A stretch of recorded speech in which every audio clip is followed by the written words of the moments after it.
So you're saying, but I still want my desire.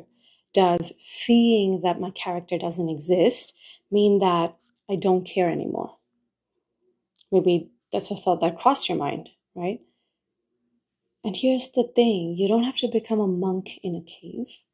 You don't have to be so spiritually awakened, so immersed in I am, that you forget the want to live. You still want the dream home. You still want the partner who texts you, who initiates things, plans things. You still want to feel that excitement when someone sees your art and goes, oh my God, that's you? Like you still want your desire. You want what you want, right?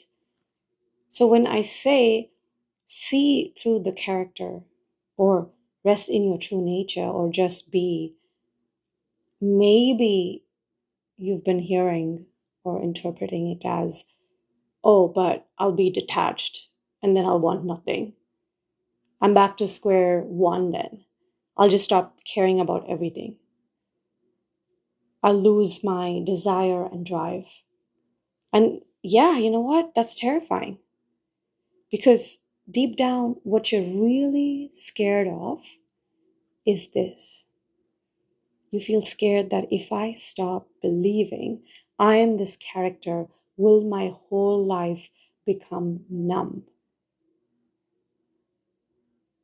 So, first things first, you never choose your desires. Just like your desire to watch this video arose naturally. Something in you wanted to click this video. You didn't wake up one day and decide you want to write that book. You didn't sit down with a spreadsheet and go, yes, I shall desire Italy, a tan, and emotional intimacy. It just arose in awareness, effortlessly, from seemingly nowhere. And it felt so you. You call it your dream. You built stories around it. You wrapped it in timelines and worth and urgency, and that's when the pain started. And it's definitely not because of the desire, because of what got glued to it coming from your mistaken identity. The theme was, if I don't get it, I'm behind. If I don't get it, I'm not worthy. If I don't get it, it means I'm not chosen, not magnetic enough, not prioritized, not good enough. All the not enoughs. All from that mistaken identity of being, of feeling like you're a separate self. So, you're not afraid of losing desire. You're afraid of losing the identity you built around it.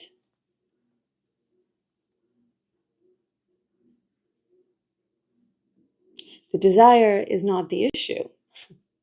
The mistaken identity is. You cannot get rid of desire. If you want to use another word for it, wish or want, try it. Try to get rid of your desire to eat. Get rid of your desire to scratch your arm. Get rid of your desire to, sleep. They're always here. So no, seeing through the character does not kill desire. It kills the belief that desire means something about you. And that's the poison. And you don't need to drop it. You don't need to fix it. You don't even need to reframe it. You need to see through it experientially, where it lands in your bones. Like waking up from a dream and going with certainty that, oh wow, I thought I was the character, but I was the whole dream, and I was just dreaming. That's what my guided pauses, what I call guided pauses, are for.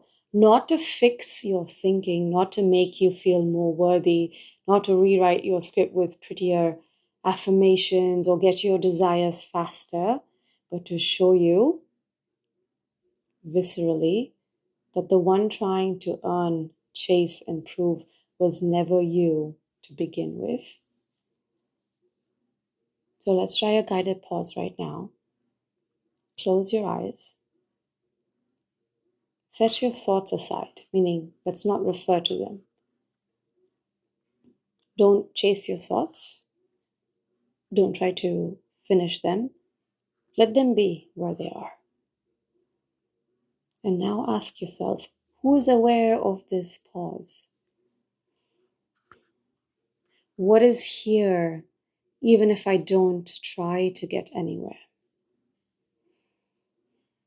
Let that awareness become your ground, right? Come back to this pause anytime. Don't try to chase the feeling of this pause.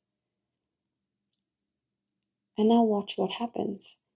The desire still arises, but now it's unsullied. Now it's just joy, curiosity, aliveness. There are no conditions to it. You no longer need the desire to complete you.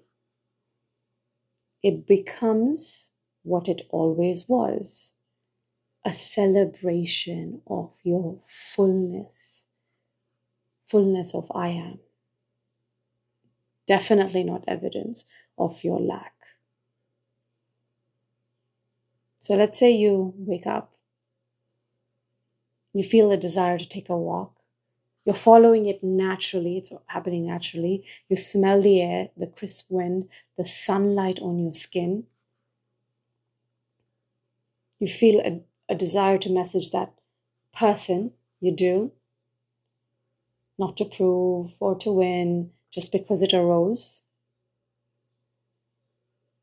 And you're not thinking, oh, is this action significant or insignificant? It's just happening. Feel a desire to build a business, edit a work of art, write an actual story. But something's different this time. There's no, if this doesn't work, I'm a failure running in the background. There is no, this must happen now, or else I'm unworthy, I don't know this shit, I'm not a master, I need to get somewhere. Nothing. You don't need the world to kneel at your feet to feel chosen. You already are. You already know, because the one who knows cannot be separated from what is. Let that sink in.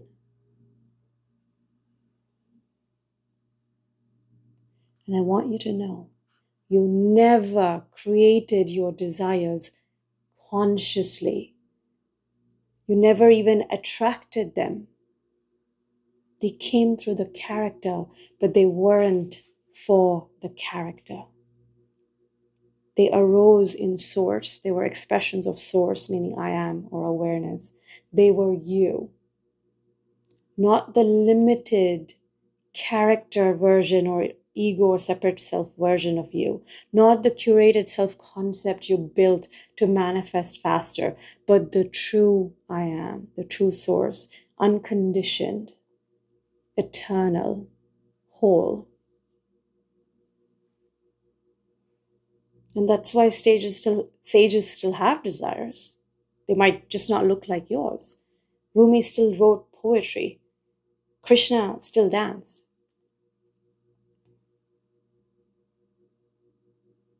The monks on the hill, they bathed, they walked. The desire. Desire is overflow, it's not absence. Desire is the song the ocean sings because it is full. You don't need to get rid of it. You cannot get rid of it. You can only become numb towards it. You don't need to fear it. You just need to see it for what it is. The Bible and the Gita, the Bhagavad Gita, echo this. Delight yourself in the Lord, and He shall give you the desires of your heart. That's a verse from the Bible. I am not the desire that is, I think there's a Bhagavad Gita quote that'll come back to me. I'll put it in the comments. So your truest desires were never manifested through force. They were always gifts of remembrance, breadcrumbs of your own being, meaning of source, of I am, reflections of your already wholeness. So seeing through this character, allowing this character to dissolve, isn't going to a blank state. It's not turning into some numb sage sitting in silence for 50 years like, oh my God, I won't have any desires. Hell no, it makes you more alive, more uniquely you. Like you're unafraid to shine now because you no longer need your desires to prove that you exist. You, the source, I am, are existence. You are the one who plays every role, right? So you are the screen behind every scene. You are the breath in the character's lungs, not the name on their resume.